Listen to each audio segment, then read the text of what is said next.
The vast plain of North India is the cockpit of the Indian Empire. Countless battles have been fought for the possession of this barren land, the gateway to the riches of the south. At Delhi, excessive cities have been built by conquering invaders. Each has fallen into disuse and decay. But it's an ancient legend in the Hindustan that the ninth city will endure and will rule forever.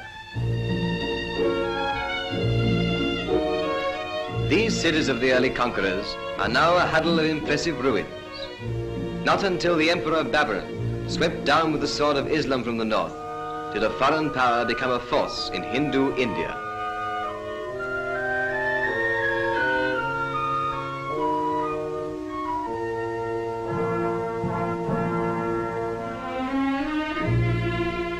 For Humayun, the son of Babur, this tomb was built. The graceful architecture of the last and richest of the Mughal empires exercised a fascination upon India which will never lose its hold. The great Akbar followed Humayun, and around the ruins of his predecessors, his many victories for Allah are celebrated in dome and arch and graceful column.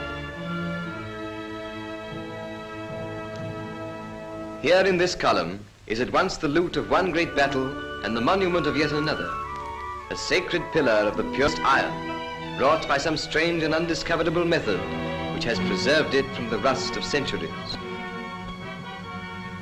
The Qutb Minar, the famous Tower of Victory, was begun by one and successively completed by the Mughal conquerors of Delhi. 238 feet of carved red sandstone.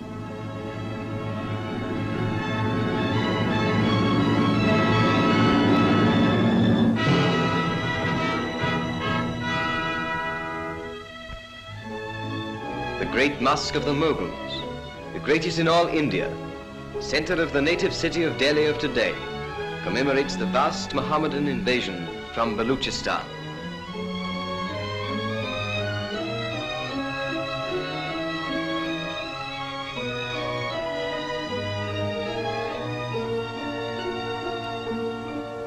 Long, shallow pools are laid out for the ritual washing of the face and hands, which every true Mohammedan must scrupulously perform before he is allowed to pray. In this great mosque and its forecourt, 20,000 people can assemble and give praise to Allah.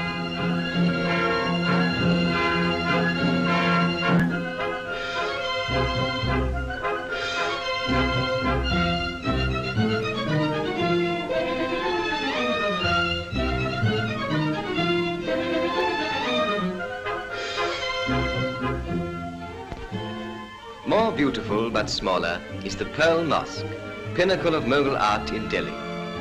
Only a little less renowned than the famous Taj Mahal, built by the beauty-loving Shah Jahan as a memorial to his wife.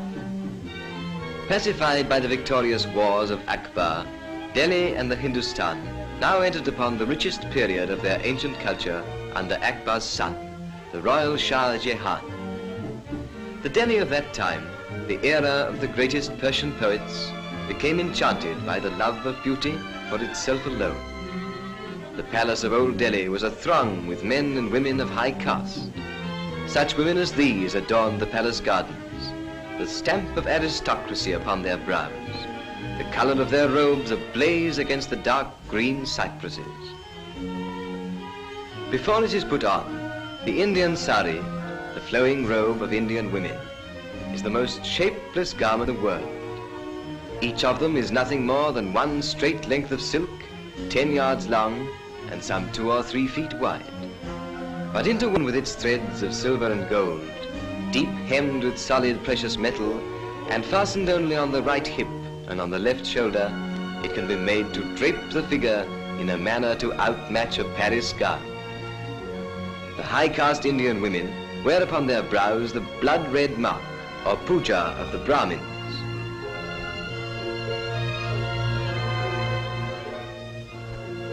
Under Shah Jahan, who caused the marble of his palace walls to be inlaid with semi-precious stones, with sardonyx, cornelian, chalcedony, and chrysoprase, the pursuit of happiness became expressed in languor, enervating Hindustan until the highest form of living was to watch the changing shapeliness of passing clouds. But the 9th, enduring Delhi had then yet to be erected.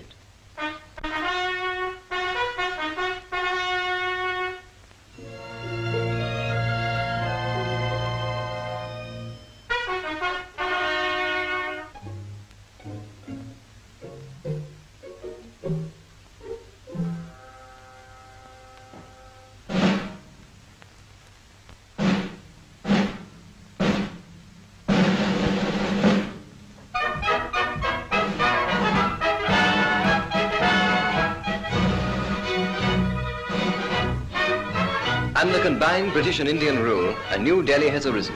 A Delhi which has kept and added to the beauty of the old, but without its dreamy lassitude.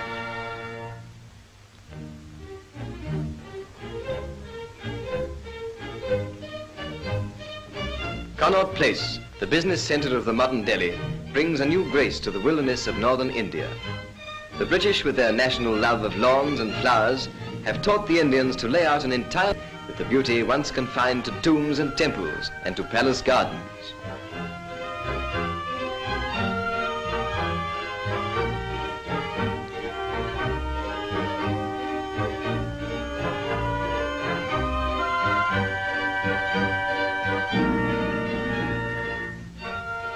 British and Indians are cooperating to carve out a nobler future for this Delhi than was possible under a despotism. In this, the magnificent House of Assembly, British, Muslims and Hindus combine in governing. The spirit of the new and vital Delhi is externalized in the new style of architecture, deriving its inspiration not from one tradition but from two, molding the culture of two continents into a third. Where once water was a luxury and the profusion of it the prerogative of princes, there are giant fountains in the public squares.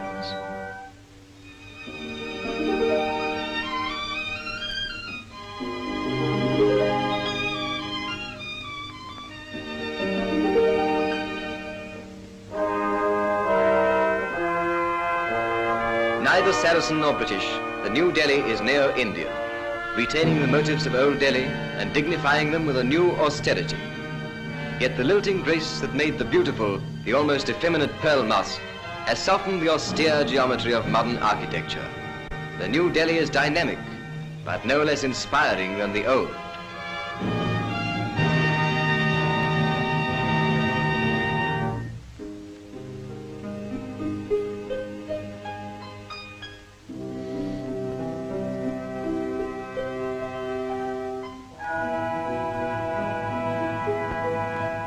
And where there was once only a burnt and acrid plain, there is a green and fertile land, laid out with a prophetic eye to the increasing future of the capital of India, the 9th, enduring city, which in the old legend of the Hindustan will stand and rule forever.